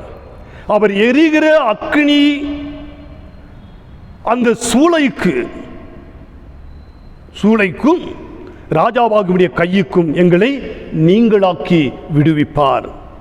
18ஆவது சொல்றாரா, எங்களை விடுவிக்காமல் போனாலும் நாங்கள் உங்கள் தேவர்களுக்கு ஆராதனை செய்வதில்லை, நீ நிறுத்தின பொற்சிலையை நாங்கள் பணிந்து கொள்ள மாட்டோம் என்று தைரியமாய் கூறுகிறார்கள். நான் இதுதான் சொன்னேன், இதுதான் டிசைபிள்ஷிப். ஏன்னா இந்த அரசன் தன்னுடைய மக்களை அடிமைப்படுத்தி வைத்திருக்கிறார், அநீதியான அரசாட்சி செய்து கொண்டிருக்கிறார், மக்களை துன்புறுத்திக் கொண்டிருக்கின்றார். அங்கு நீதி இல்லை, மக்கள் துன்பத்தை அனுபவித்துக் கொண்டிருக்கிறார்கள். இந்த அரசு என்று சொன்ன பொற்சிலை என்பது மக்களை அடிமைப்படுத்துவதற்காக, மக்கள் அவனை முழுமையாய் அவன் வணங்க வேண்டும் என்பதற்காக. இந்த சூழ்நிலையில்தான் ஏற்கனவே உங்களுக்கு மாகாணத்தை விசாரிக்கக்கூடிய அதிகாரம் கொடுக்கப்பட்டிருக்கிறது. ஆனா இவங்களுக்கு என்ன முக்கியம் இல்லை, நீ கொடுத்திருக்கிற பதவி எனக்கு முக்கியம் இல்லையா? ஒருவேளை எனக்கு அந்தஸ்து கொடுத்திருக்கலாம், ராஜ சமூகத்தில் உட்கார்ந்து சாப்பிட்டு ராஜ மேன்மை எனக்கு கொடுத்திருக்கலாம், எனக்கு அந்த மேன்மை எனக்கு வேண்டாம். அல்லது நீ எனக்கு அதிகாரத்தையும் செல்வத்தையும் கொடுத்திருக்கலாம், ஆனால் எங்களுக்கு அதிகாரமும் செல்வமும் மேன்மையும் எங்களுக்கு முக்கியமல்ல. எங்கள் யாவேதான் எங்கள் உண்மையான கடவுள். இன்றைக்கு சீடத்துவம் என்பது செல்வத்திற்காகவோ பணத்துக்காகவோ புலமைக்காகவோ பெருமைக்காகவோ தன்னை மக்கள் மேன்மையாக கருத வேண்டும் என்பதற்காகவோ சீடத்துவம் அல்ல. இன்றைக்கு சீடத்துவம் என்ற போர்வையிலே மக்கள் இப்படித்தான் செய்து கொண்டிருக்கின்றார்கள். ஆனால் இந்த வாலிபர்களோ நாங்கள் ஆராதிக்கிற ஒரே ஒரு தெய்வமாகிய யாவேவை தவிர நாங்கள் யாரையும் வணங்க மாட்டோம். எங்களுக்கு பதவி முக்கியமல்ல, நீங்கள் கொடுக்கிற செல்வங்கள் முக்கியமல்ல, நாங்கள் இவைகள் எல்லாம் இழப்பதற்கு தயாராக இருக்கின்றோம். நாங்கள் வைராக்கியமாய் சொல்லுகிறார்கள், நாங்கள் ஆண்டவருக்கென்று வைராக்கியமாய் வாழ்கிறோம் என்று சொல்லி. ஆகவேதான் இவர்கள் அக்னி ஜுவாலைக்கு தூக்கி எறியப்படுகிறார்கள். அதுதான் சொன்ன this is the cost of discipleship. அவருடைய விலை என்ன தெரியுமா? அவர்கள் அக்னிக்கு இரையாக தள்ளப்படுகிறார்கள். ஆனால் ஒன்றை மறந்து விடக்கூடாது, நாம் நீதிக்காக நியாயத்திற்காக போராடுகிற பொழுது கடவுள் நம்மோடு கூட இருக்கிறார். கடவுள் நம்மோடு கூட இருக்கிறார். சாத்ராக், மேஷாக், ஆபேத்நேகோடு கூட கடவுளிருந்து அவர்களை அக்னி ஜுவாலையிலிருந்து கடவுள் விடுதலை ஆக்கினார். இதே போன்றுதான் நாம் வாசிக்க கேட்ட தானியேல் 6ஆம் அதிகார புத்தகத்திலே தானியேலை அந்த அரசன் பிரதானிகளுக்கும் சேதாதிபதிகளுக்கும் மேற்பட்டவனாயிருந்தான். அன்று இருக்கக்கூடிய எல்லா அரசுகளுக்கும் அவர்தான் அதிகாரியாயிருந்தான். தானியேலுக்கு விசேஷித்த ஆவி இருந்தது. அவனை ராஜ்யம் முழுவதும் எப்படியாகிலும் ஒரு அதிகாரியாய் மாற்றிவிட வேண்டும் என்று நினைக்கின்றார்கள். ஆனால் அங்கிருக்கிற பிரதானிகளும் தேசாதிபதிகளும் எல்லோரும் கூட்டம் கூடி தானியேலை எப்படியாகிலும் குற்றப்படுத்த வேண்டும் என்று ராஜாவிடத்தில் போகிறார்கள். ராஜாவே, உம்மை தவிர யாரும் யாரிடத்திலும் ஜெபிக்க கூடாது, விண்ணப்பிக்க கூடாது. இங்கு இருக்கிற எல்லாரும் உம்மை ஒருவரை தான் விண்ணப்பிக்க வேண்டும். காரணம் என்று சொன்னால், தானியேல் ஒவ்வொரு நாளும் 3 முறை அவன் தேவ சமூகத்திலே முழங்கால் படியிட்டு ஜெபித்துக் கொண்டிருக்கின்றான். நீ பிரதானிகளுக்கும் தேசாதிபதிகளுக்கும் அதிகாரியாய் மாற்றினீரே, சிறை கைதியாய் பிடித்துக் கொண்டு வந்து அந்த தானியேல் இப்பொழுது உம்மை விண்ணப்பிக்காமல் அவனுடைய தேவனை விண்ணப்பித்துக் கொண்டிருக்கின்றான் என்று சொல்லுகிற பொழுது, அப்பொழுது அரசன் ஒரு கட்டளை எழுதி கொடுக்கிறார். என்ன கட்டளை தெரியுமா? நீங்கள் வேறு தேவனிடத்தில் விண்ணப்பம் செய்தால் உங்களை சிங்ககபியிலே போட வேண்டும் என்கின்ற கட்டளையை அரசனிடத்திலே வாங்கி கொண்டு வந்து கட்டளை முழுவதுமாக அறிவிக்கப்படுகின்றது. ஆனால் தானியேலோ, யாவேவை தவிர நான் யாரிடத்திலும் விண்ணப்பம் செய்ய மாட்டேன். யோசித்து பாருங்கள, ஒரு அடிமையாய் ஒரு கைதியாய் கொண்டு வந்து அவனுக்கு ஒரு பெரிய உயர் பதவியை கொடுத்து, நம்மெல்லாம் உயர் பதவி கொடுத்து ஒரு ஜால்ரா போட்டு கூட வந்திருப்போம். ஏன்னா திருப்பி இந்த பதவி கிடைக்காது, இவ்வளோ அந்தஸ்து எனக்கு கிடைக்காது, அதனால பயன்படுத்திக்கலாம் அப்படின்னு யோசிப்போம். ஆனால் தானியேலும் அந்த உயர் பதவியோ அந்த அந்தஸ்தோ எனக்கு முக்கியம் இல்லை. நீ எனக்கு உயர் பதவி கொடுத்து எனக்கு அந்தஸ்து கொடுத்த அப்படின்றதுக்காக நான் எப்பொழுது உனக்கு முன்பாக தலை குனிந்து நிற்க முடியாது. நீ அநீதி செய்கிற பொழுது, நீதான் கடவுள் என்று சொல்லுகிற பொழுது உன்னுடைய அரசுக்கு நான் படிய வேண்டும் சொல்ல முடியாது. அவன் என்ன செய்கிறான் என்று சொன்னால், ஒவ்வொரு நாளும் தேவனிடத்தில் போய் 3 முறை தேவனுக்கு முன்பாக முழங்கால் படியிட்டு அவன் ஆண்டவரை ஸ்தோத்திரித்து ஜெபம் பண்ணுகின்றான். இதுதான் காஸ்ட் ஆஃப் டிசைபிள்ஷிப். இதன் விலை என்ன தெரியுமா? அவனை சிங்ககபியிலே போடுகிறார்கள். ஆண்டவர் சிங்கத்தின் வாயை கட்டி போடுகிறார். ராஜா வந்து கேட்கிறான், நீ ஆராதிக்கிற உன் தேவன் உன்னை தப்புவித்தாரா என்று கேட்கின்றான். ஒருவேளை நீதிக்காக நியாயத்திற்காக குற்றமற்றவர்களாய் நாம் போராடுகிற பொழுது, ஆண்டவருக்கென்று நாம் வைராக்கியமாய் இருக்கிற பொழுது, அக்கினி சுவாலை அல்ல, சிங்கத்தின் மத்தியில் போட்டாலும் கடவுள் நம்மை பாதுகாப்பார். மீண்டும் இந்த தானியேலுக்கு ஆண்டவர் ஒரு பெரிய உயர்ந்த பதவியை கொடுக்கின்றார்.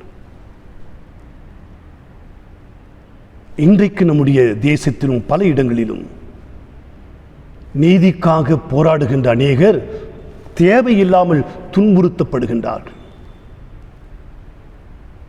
ஆனால் நீதிக்காக நாம் குரல் கொடுத்து குற்றமற்றவர்களாய், நாம் எல்லாவற்றையும் இழந்தவர்களாய், மற்றவர்களுக்காக தியாகமாய் நம்மை அர்ப்பணிக்கின்ற பொழுது கடவுள் நம்மோடு கூட இருக்கின்றார். இரண்டாவது, சீடத்துவத்தை பவுலுடைய சீடத்துவம் ரொம்ப அழகாக சொல்லணும்னு சொன்னால், Paul was the suffering missionary. Paul ஒரு துன்பத்தை அனுபவிக்கிற ஒரு அருட்பணியாளன், ஒரு மிஷனரி என்று சொல்லலாம். காரணம், பவுல் தன்னுடைய மிஷனரி பயணத்தில் அநேக பாடுகள், அநேக துன்பங்கள், சிறைச்சாலைகள், அதிகமான கொடூரமான அடி உதைகள் பவுல் தன்னுடைய ஊழியத்தின் பயணத்தில் அநேக துன்பங்களை அவன் அனுபவிக்கின்றான். இந்த பவுல் தான் சொல்லுவாரு, நான் கமாலியின் பாதத்திலே பாடம் கற்பித்தவன், படித்தவன், யூத மத வைராக்கியம் நிறைந்தவன். அந்த கமாலியல் என்ற குருக்கு ஒரு சிறந்த சீடனாக வாழ்ந்தவன். இவன் அநேகருடைய திருச்சபைகளை தரைமட்டமாக்கி அநேக கிறிஸ்தவர்களை துன்புறுத்தினவன். இவன்தான் ஸ்தேவானை கல்லெறிந்து கொண்டவர்கள். அப்ப ஸ்தேவானை கல்லெறிந்து கொள்ளுகிற பொழுது அவனுக்கு சீடத்துவத்தின் விலை தெரியல. ஆனால் இவன் ஆண்டவராகிய இயேசு கிறிஸ்துவை ஏற்றுக்கொண்ட பிறகு இதே பவுல் தான் சாட்சி கொடுக்கிறார். என்ன தெரியுமா சொல்றாரு? பிலிப்பியர் 3ஆம் அதிகாரத்தை முழுமையாய் நீங்கள் வாசித்து பாருங்கள். தான் படித்த படிப்பு, நான் கமாலியல் பாதத்தில் கற்றுக்கொண்ட பாடங்கள், நான் என்னெல்லாம் லாபம் என்று நினைத்தேனோ, எவைகளையெல்லாம் நான் பெருமையாய் நினைத்தேனோ, இவைகள் அத்தனையும் குப்பை என்று எண்ணுகின்றேன். எனக்கு லாபமாய் இருக்கிறவைகளை கிறிஸ்துவுக்காக நான் குப்பை என்று எண்ணுகின்றேன். என் ஆண்டவராகிய இயேசு கிறிஸ்துவின் சிலுவையை குறித்து மாத்திரம் நான் மேனை பாராட்டுவேன். நான் எதெல்லாம் லாபம் நினைச்சினோ எல்லாவற்றையும் நஷ்டம் என்று எண்ணுகிறேன். காரணம் ஏன் தெரியுமா? அவன் கிறிஸ்துவுக்காக துன்பத்தை அனுபவிக்கிற பொழுதுதான் பவுலுக்கு சீடத்துவத்தினுடைய விலை என்ன என்பது அவனுக்கு தெரிந்தது. ஒருவேளை அவன் திருச்சபைகளை துன்புறுத்துகிற பொழுதோ அல்லது தேவானை கல்லெறிந்து கொள்ளுகிற பொழுதோ அதனுடைய விலை, அதனுடைய மதிப்பு அவனுக்கு தெரியல. அவன் துன்பத்தை அனுபவிக்கிற பொழுதுதான் அந்த விளைத்தில் அவன் சொல்லுகிறான், நான் கிறிஸ்துவுக்காக பாட அனுபவிப்பதை லாபமாக எண்ணுகின்றேன். அப்படின்னா கிறிஸ்துவின் சீடத்துவம் என்று சொன்னா அந்தஸ்து, அதிகாரம், பதவி, பணம், பெருமை, கல்வி, சொத்து, செல்வம், அவன் சொல்றான் இதனால சீடர்களா இருக்க முடியாது. எல்லாவற்றையும் இழக்க வேண்டும். இன்னும் பவுல் எப்படி செத்தாருன்னு மர்மமாவே இருக்கு. ஒருவேளை வரலாறுகள் சொல்லுகிறது பவுலை தலை வெட்டி தீயிலே எரித்தார்கள் என்று சொல்லி. அந்த சீடத்துவத்தின் விலைதான் இன்றைக்கு உலகம் முழுவதும் திருச்சபைகள் உருவாக்கப்பட்டு இருக்கிறது. அதனுடைய விலைதான் இன்றைக்கு வேதாகமத்திலே அதிகமான புத்தகங்களை பவுலடிகளார் நமக்கு எழுதி தந்திருக்கின்றார். இன்றைக்கும் அவரை குறித்து நாம் பேசிக் கொண்டிருக்கின்றோம். சீடத்துவத்தின் விலை சிலுவையை குறித்து லாபமாய் நினைக்கிறேன் என்று சொல்லுகின்றான். மூன்றாவது, நீங்கள் வாசிக்க கேட்ட நற்செய்தி பகுதியிலே கிறிஸ்துவின் சீடத்துவம். ஒருவேளை சீடத்துவத்திற்கு ஒரே ஒரு example, Jesus is the best example of discipleship. இயேசு கிறிஸ்து ஒருவர் தான் சீடத்துவத்துக்கு முன்மாதிரி. இயேசு கிறிஸ்துவின் சீடத்துவம் என்ன சீடத்துவம் தெரியுமா? சிலுவை சுமக்கும் சீடத்துவம். நாட் அத்தாரிட்டி, அதிகாரம் செலுத்துகிற சீடத்துவம் அல்ல, பணி செய்யக்கூடிய சீடத்துவம், அடிமை பணி செய்யக்கூடிய சீடத்துவம். நான் அடிக்கடி சொல்லுவேன், சிலுவை சுமப்பது, the cross is not a finality, cross is the privilege. சிலுவை சுமப்பது தண்டனை அல்ல, சிலுவை சுமப்பது நமக்கு கொடுக்கப்பட்டிருக்கிற பாக்கியம், privilege. இதுதான் பவுல் சொல்றார், இதுதான் இயேசு கிறிஸ்து சொல்றார்.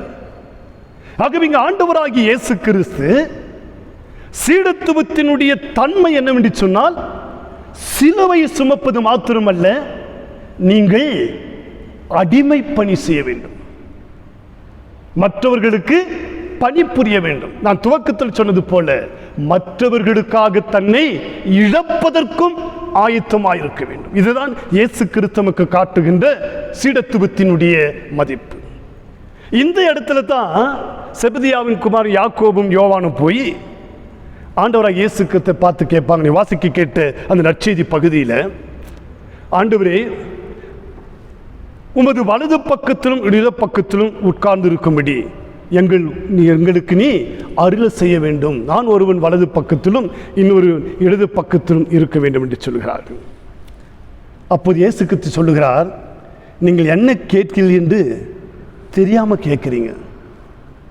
ஏன்னா நான் குடிக்கிற பாத்திரத்தை நீங்கள் குடிக்கவும், நான் பெறக்கூடிய ஸ்தானத்தை நீங்கள் பெற உங்களால் கூடாது. ஏன்னா அந்த பாத்திரம் என்று சொல்லுகிறோமே, அந்த vessel, that is a cross. நீங்கள் நான் சிலுவையை சுமக்க போகிற பாடுகளுக்கு போகிறேன், நீங்கள் இந்த பாடை உங்களால் அனுபவிக்க முடியாது. இது ஏன் ஆண்டவராகிய இயேசு இங்கு சொல்கிறார் என்று சொன்னால், சீடத்துவத்திற்காக இவர்களை ஆயத்தப்படுத்துகிறார். நீங்கள் என்னுடைய பாத்திரத்திலே பங்கு கொள்ள முடியாது என்று சொல்லுடைய அர்த்தம் என்னவென்று சொன்னால், நீங்கள் என்னுடைய பாத்திரத்திலே பங்கு பெற முடியாதுன்னு சொல்லி நோக்கும், நீங்கள் இவர்களை சீடத்துவத்திற்காக ஆயத்தப்படுத்தி அவளை பக்குவப்படுத்துகின்றார்.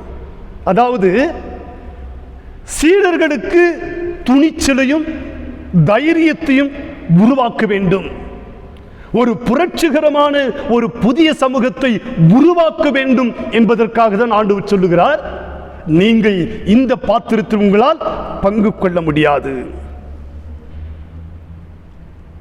இது ஏன் சொல்ல தெரியுமா? அவனை பார்த்து கேட்கிறாரு, are you ready to sacrifice? என் பாத்திரத்தில் பங்கு கொள்வதற்கு நான் சிலுவை சுமக்க வேண்டும், are you ready to sacrifice? உன்னையே நீ தியாகமாய் கொடுக்க முடியுமா? மற்றவர்களுக்காக உன் வாழ்க்கை முழுமையாய் துறந்து தியாகம் செய்ய முடியுமா? வேண்டும் என்பதற்காக தான் இவர்களை அவர் ஆயத்தப்படுத்த துணிச்சலையும் தைரியத்தையும் கொடுக்க வேண்டும் என்று சொல்கிறார். நீ என்னுடைய பாத்திரத்திலே பங்கு கொள்ள முடியாது என்று சொல்லி. ஆகவேதான் ஆண்டவராகிய இயேசு சீடர்களை பார்த்து சொல்லுகின்றார். லூக்கா 14ஆம் அதிகாரத்தில் 27ஆம் வசனத்தை நினைக்கிறேன், அந்த வசனத்தை சொல்லுவார், நீங்கள் வெறுத்து சிலுவையை சுமக்க வேண்டும். நீங்களுடைய பாத்திரத்தில் பங்கு கொள்ள முடியுமாண்டு கேட்டு ஒரு துணிச்சலை கொடுத்த கடவுள், நீங்கள் சிலுவையை சுமக்க வேண்டும். ஆண்டவராகிய இயேசு கிறிஸ்து ஒரு புதிய சமூகத்தை உருவாக்குகின்றார். நீங்கள் சிலுவையை சுமக்கக்கூடிய சமூகமாக இருக்க வேண்டும், நீதிக்காக குரல் கொடுக்கின்ற சமூகமாக இருக்க வேண்டும், தங்கள் சுயநலத்துக்காக உங்களையே வெறுத்து தியாக உணர்வோடு கூட பணி செய்யக்கூடிய ஒரு சமூகத்தை உருவாக்க வேண்டும். நீங்கள் குற்றமற்றவர்களாக இருக்க வேண்டும், இப்பொழுது இருக்கிற அந்த அரசை போல வலது பக்கத்தும் இடது பக்கத்தில் உட்கார்ந்து சுகமாய் வாழ்கிற ஒரு வாழ்க்கை அல்ல. ஆண்டவர் உருவாக்க போகிற இறையரசு எப்படி இருக்கு சொன்னா, நீங்கள் சிலுவையை சுமக்கின்றவர்களாய் ஒரு புதிய இறையரசின் சமூகத்தை உருவாக்க வேண்டும் என்று சொல்லிதான் இங்கு சீடத்துவத்திற்காக தன் பிள்ளைகளை அவர் ஆயத்தப்படுத்துகின்றார். ஆகவேதான் உயிர்த்தெழுந்த பிறகு ஆண்டவர் சொன்னார், நீங்கள் புறப்பட்டு போய் மற்றவர்களை சீடர்களாய் மாற்றுங்கள் என்று சொல்லி. இன்றைக்கு ஆண்டவராகிய இயேசு கிறிஸ்துவை பின்பற்றுகிற நீங்களும் நானும் எப்படிப்பட்ட சீடத்துவத்தை நாம் விரும்புகின்றோம்?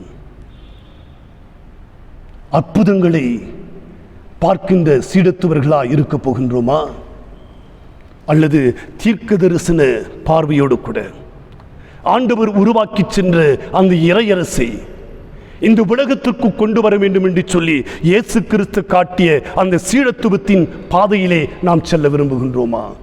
இன்றைய இளைஞர்களாகிய நீங்களும் நானும் சிந்தித்து பார்ப்போம். எப்படிப்பட்ட சீடர்களாய் நாம் இருக்க விரும்புகின்றோம்? நாம் அனைவரும் ஆண்டவருடைய சிலுவையை சுமக்க ஆயத்தமாய் இருக்கிறோமா? ஆண்டவர் ஒரு புதிய சவாலை நமக்கு முன்பாக வைத்திருக்கின்றார். நாம் கண்களை மூடி தேவ சமூகத்திலே நாம் ஒப்புக் கொடுப்போம். நான் ஒரு சிறிய பாடலை ஒன்று பாடி நான் கடைசியாக செபிக்க விரும்புகின்றேன். உன்னையே நீ வெறுத்து விட்டாய், ஊழியம் செய்திடலாம்,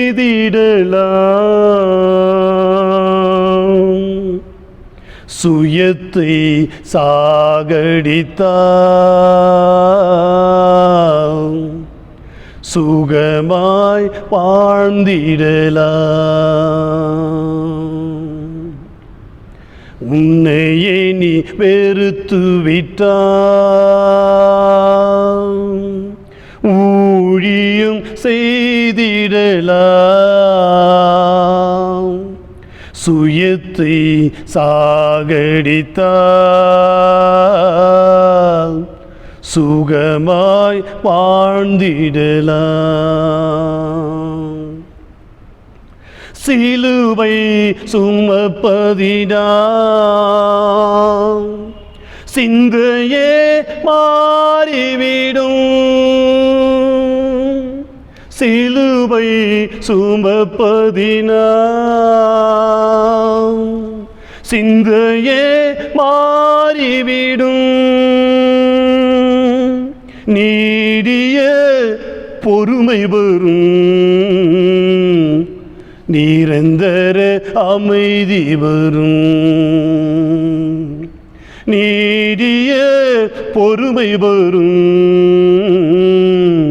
நிரந்தர அமைதி வரும். உன்னையே நீ வெறுத்து விட்டாய்,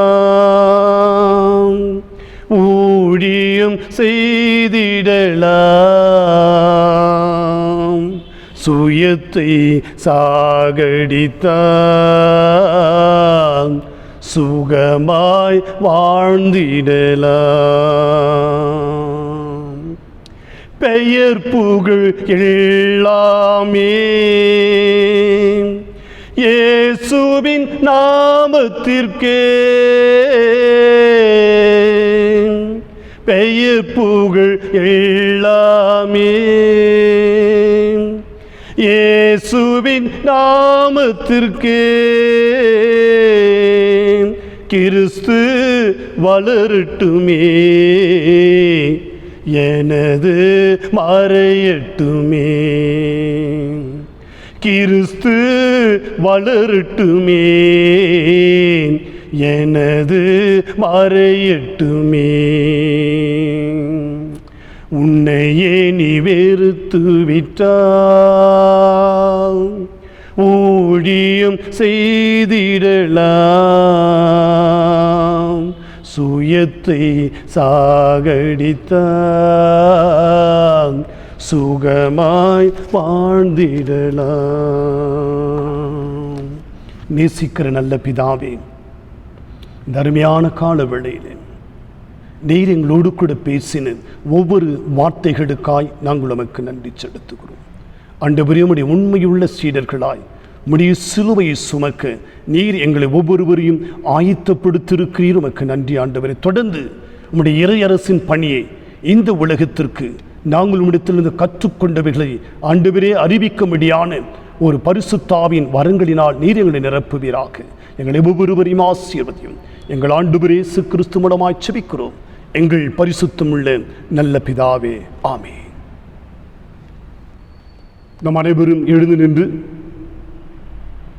88வது பக்கத்தில் இருக்கிற அப்போஸ்தலர் விசுவாச பிரமாணத்தை நம் அனைவரும் சேர்ந்து சொல்லுவோம்.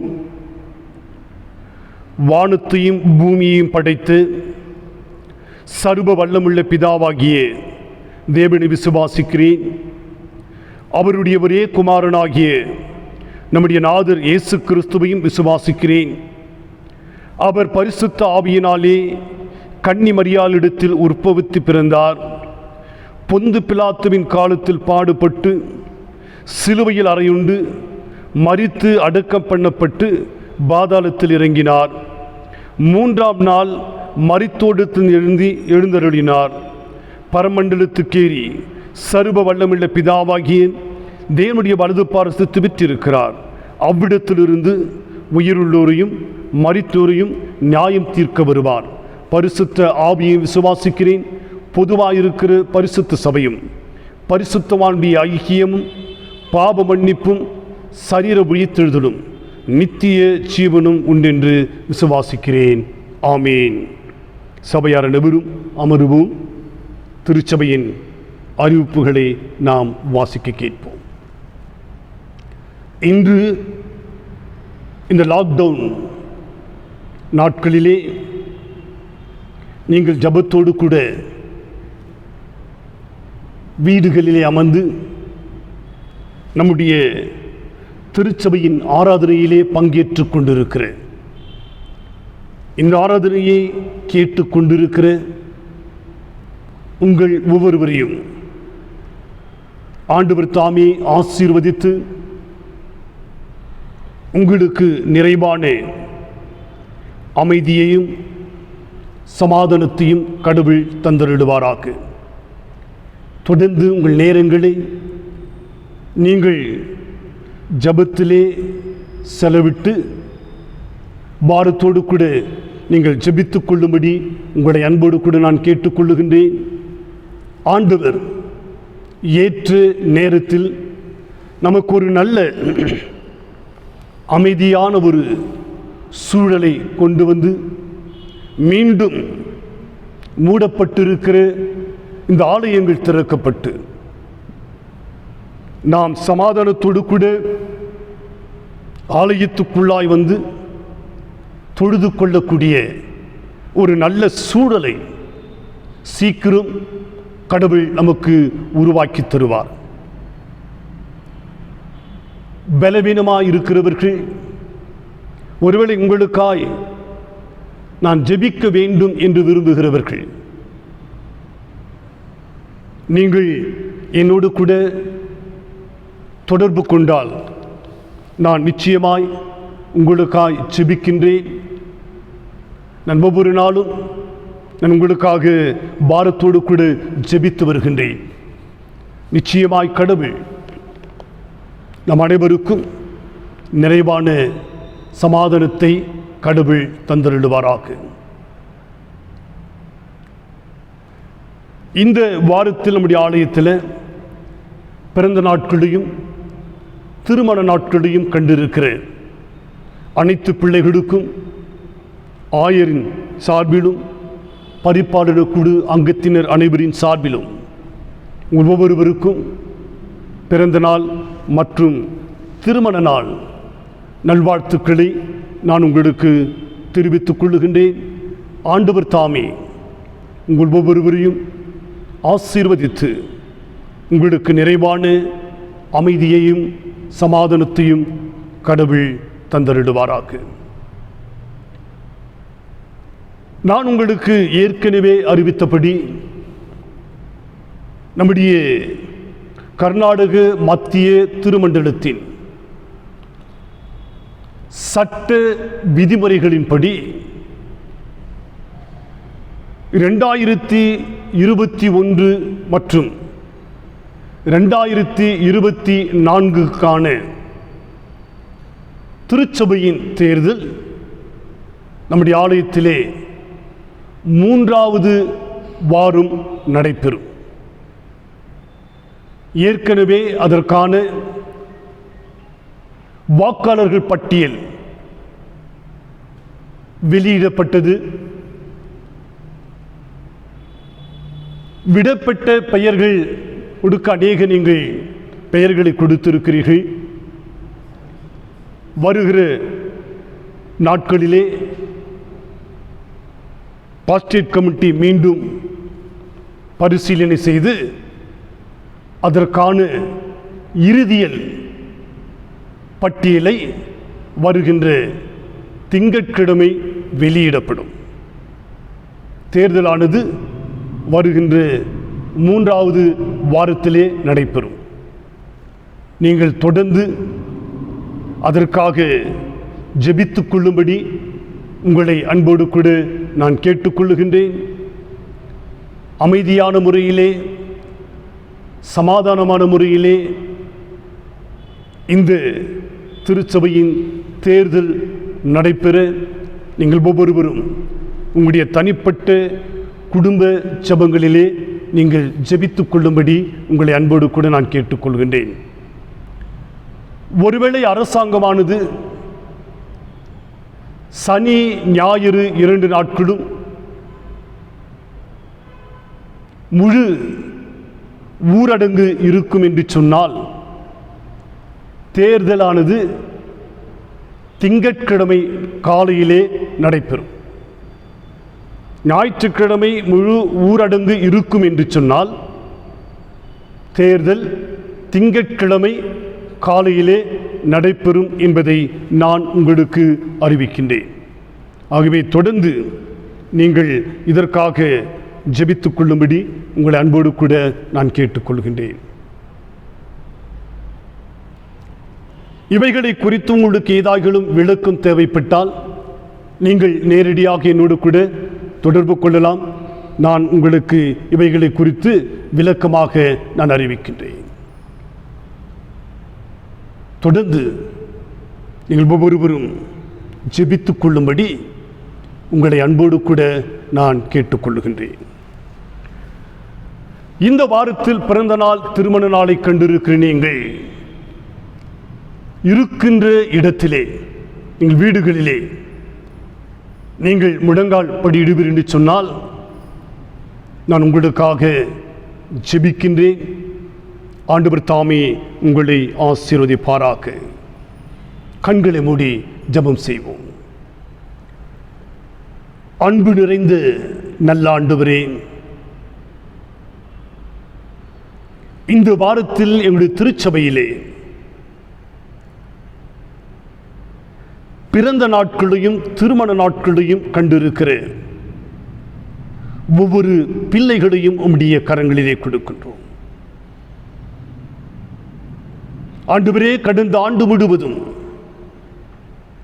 இவர்களின் நன்மையினாலும் கிருபையினாலும் இரக்கங்களினாலும் முடிசூட்டி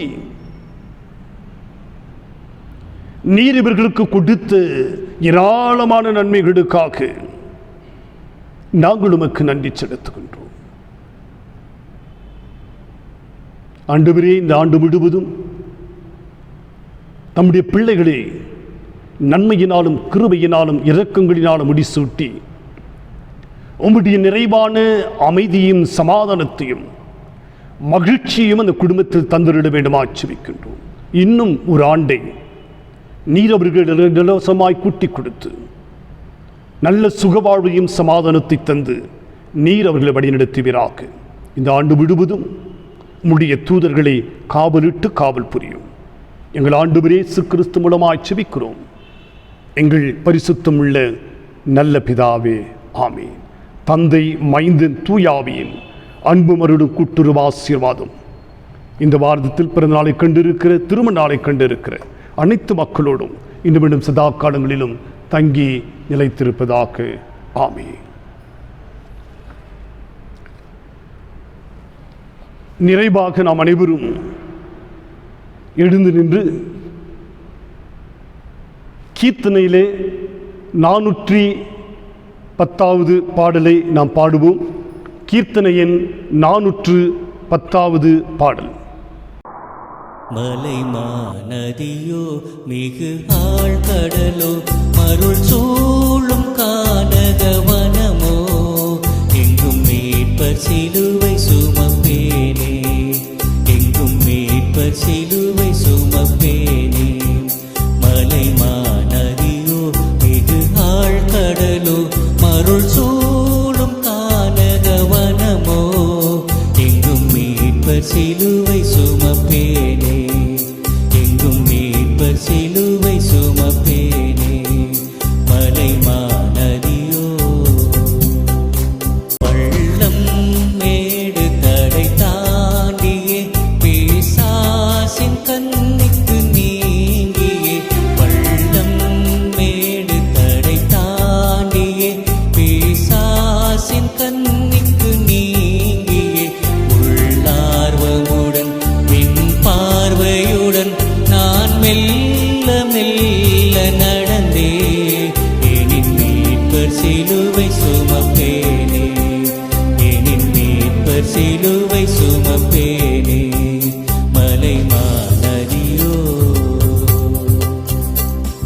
இன்னல் துயர் பிணிவாதையில் ஈனரனை காக்கும் வேளையில், இன்னல் துயர் பிணிவாதையில் ஈனரனை காக்கும் வேளையில், துன்பம் கலைந்தேன் துயரம் ஒழிந்தேன் நான் தூயன் பாதையில் ஊர்ந்தே, அவர் தூய சிலுவை சுமப்பேனே, அவர் தூய சிலுவை சுமப்பேனே. மலைமாநதியோ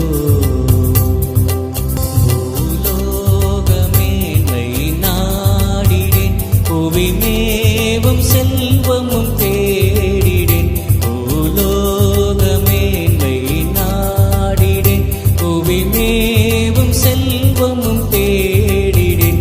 சீலன் சிலுவை சிறியேன் மேன்மை என் ஜீவன் வழிமறை இயேசுவே, அவர் ஜீவ சிலுவை சுமப்பேனே, அவர் ஜீவ சிலுவை சுமப்பேனே.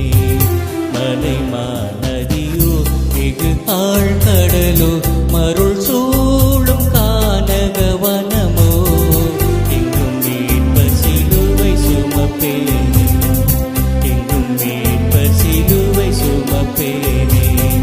மலைமாநதியோ மிகு ஆழ்கடலோ மருள் சூழும் கானகவனமோ எங்கும் மீட்பர் சிலுவை சுமப்பேனே, எங்கும் மீட்பர் சிலுவை சுமப்பேனே. மலைமாநதியோ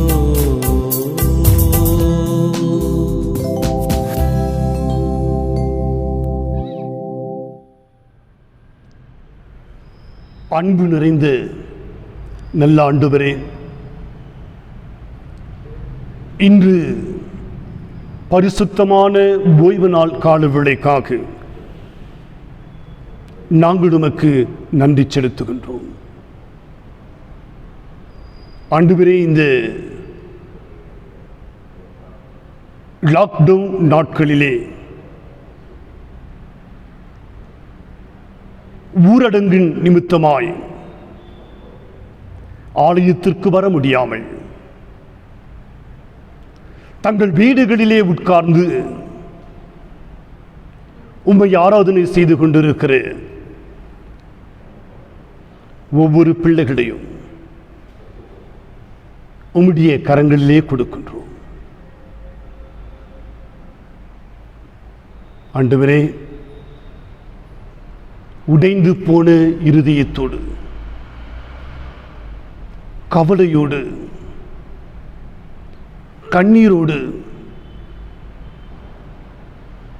சோர்ந்து போய் வேலை இல்லாமல் வருமானம் இல்லாமல் எல்லாவற்றையும் இழந்த நிலையிலே யார் எங்களை தேற்றுவார்கள்? யார் எங்களுக்கு உதவி செய்வார்கள்? நாங்கள் யாரிடத்தில் போவோம் என்று சொல்லி ஒவ்வொரு நாளும் தேவ சமூகத்திலே முழங்கால் படியிட்டு இருக்கிற தம்முடைய பிள்ளைகளை உம்முடைய கரங்களிலே கொடுக்கிறோம் சுவாமி. நாங்கள் கண்ணீரை சிந்தி கலங்கிடும் பொழுது கலங்காதே என்று சொல்லி திருவார்த்தை உரைத்து எங்களை தேற்றுகின்ற கடவுள்.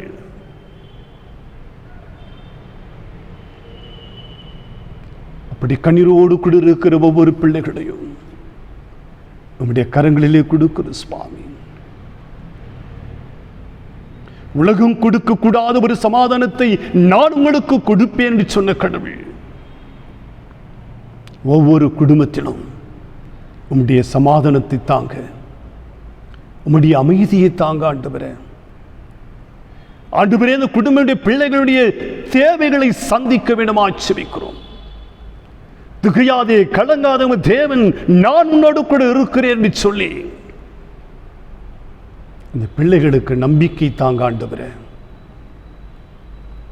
அவர்கள் இழந்து சமாதானத்தை மீண்டும் தாங்க ஆண்டவரே. ஆண்டவரே, இந்த குடும்பத்தில் அமைதியை தாங்க ஆண்டவரே. படிக்கிறதான பிள்ளைகளுக்காக நாங்கள் செபிக்கிறோம். பிள்ளைகள் சோர்ந்து போய் படிப்பதற்கு செல்ல முடியாமல் அடைக்கப்பட்டிருக்கிற ஒவ்வொரு பிள்ளைகளை கரத்தில் கொடுக்கிறோம். நம்முடைய பிள்ளைகளுக்கும் உடைய ஞானத்தை தாங்க ஆண்டவரே. ஒவ்வொரு பிள்ளைகளையும் கடவுள் ஆசீர்வதிப்பீராக. அன்று கண்ணேகர் ஆண்டவரே, பலவீனத்தோடு கூட மருத்துவர்கள் கைவிடப்பட்ட நிலையிலே மருத்துவமனைக்கு செல்ல முடியாமல் வீடுகளிலும் மருத்துவமனையிலும் அநேகர் பயந்து பயந்து வாழ்ந்து கொண்டு இருக்கிறாங்க ஆண்டவரே. பலவீனத்தோடு இருக்கிற ஒவ்வொரு பிள்ளைகளையும் அமதியானிப்பட்ட கல்வாரி கரம் தொடுவதாக ஆண்டவரே, வெளியேற பெற்ற தடும்புகளாலே நான் உங்களை சுகமாக்குவேன் என்று சொன்னீங்க ஆண்டவரே. வெளியேற பெற்ற தழும்புகளினாலே பலவீனத்தோடு கூட இருக்கிற ஒவ்வொரு பிள்ளைகளையும் நீர் தொட வேண்டுமா செபிக்கிற ஆண்டவரே. நீங்கள் ஒரே ஒரு வார்த்தை மாத்திரம் சொன்னீங்க ஆண்டவரே, அதிபதியின் வேலைக்காரன் அப்பொழுது சுகமடைந்தான். இந்த கால வேளையில் நாங்கள் பாரத்தோடு கூட செபிக்கிறையா. பலவிதமான வியாதிகளோடு கூட முழங்கால் படியிட்டு இருக்கிற ஒவ்வொரு பிள்ளைகளையும் தியானிப்பட்ட கல்வாரி கரம் தொடுவதாக, ஒரு தேவ வல்லமை அந்த சரீரங்களில் புறப்படுவதாக. யார் என்னை தொட்டது என்று சொல்லும் பொழுது ஒரு வல்லமை புறப்பட்டது. இந்த கால வேளையிலே அந்த தெய்வீக வல்லமை புறப்படுவதாக. ஆண்டவர், இன்றைக்கு அநேகர் பலவிதமான கட்டுகளினாலே பிசாசின் பிடியிலே சிக்கிக் கொண்டிருக்கிறேன். எல்லாருடைய கரங்களில் கொடுக்கிறையா. இயேசுவின் நாமத்தினாலே ஒவ்வொரு பிள்ளைகளுக்கும் விடுதலை தருவீராக.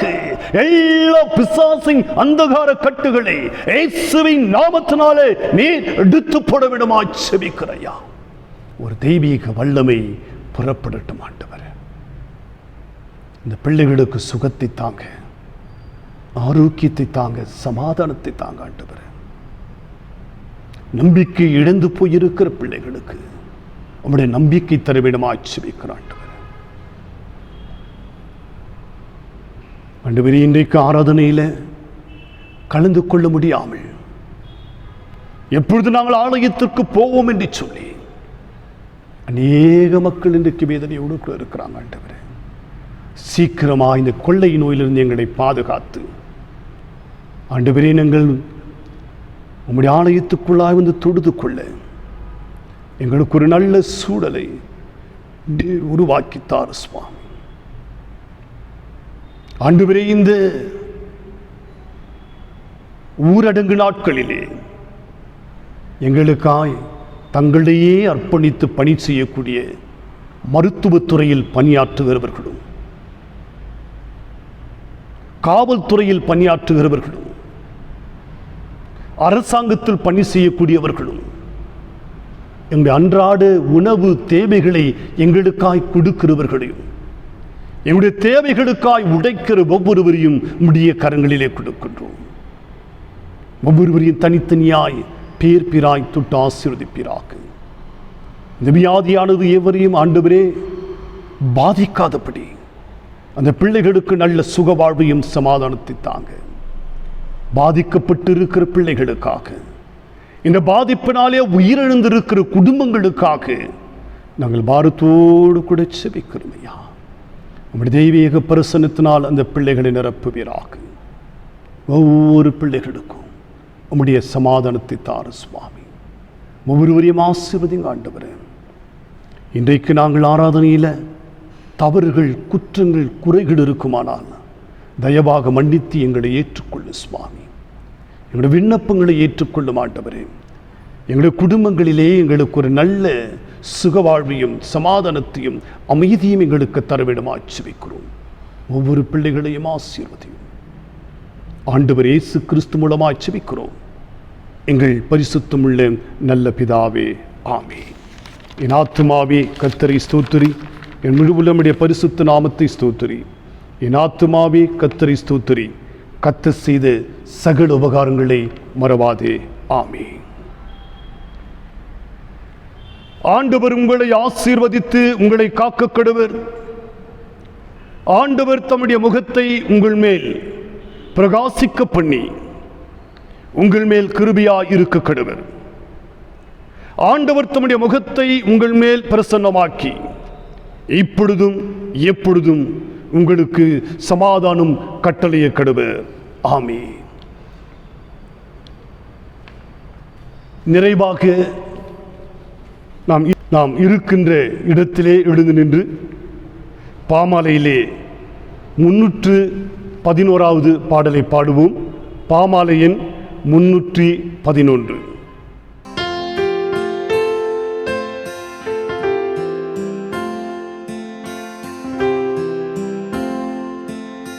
சிலுவை சுமந்தோனாக இயேசு உம்மை பற்றுவேன். ஏழை பரதேசியாக மோட்ச வீடு நாடுவேன். ஊற்றார் மேன்மை ஆஸ்தி கல்வி ஞானம் லோகம் அனைத்தும் அற்ப குப்பை என்று எண்ணி வெறுப்பேனே முற்றிலும்.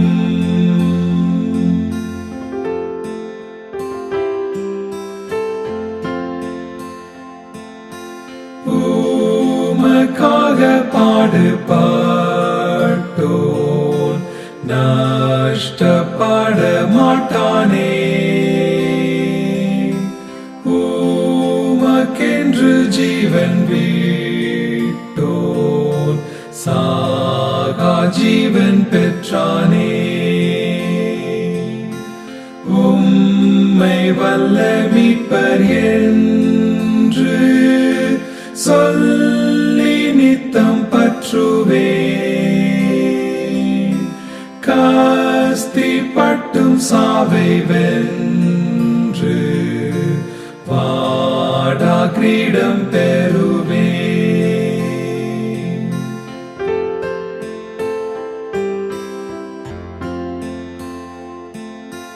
துஷ்டர் என்னை பகைத்தாலும் நீரே தஞ்சமாகுவீர்.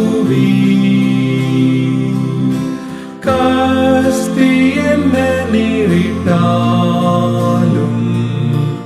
இனி மேன்மை தருவீர். உமதன்பு என்னை தேற்ற துக்கம் பயமில்லையே. நாதாவும் பிரசன்னம் நீங்க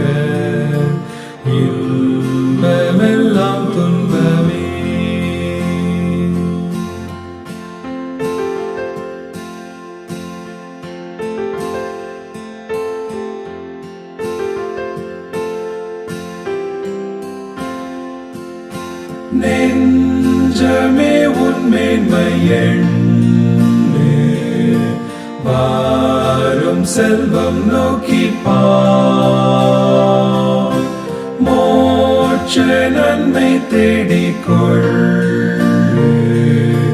உன் சுதந்திரத்தை கா கொஞ்ச வேளைக்குள் பறந்து இயேசு அண்டை சேருவார் தெய்வ தூதரோடு நின்று என்றென்றைக்கும் துதிப்பார்.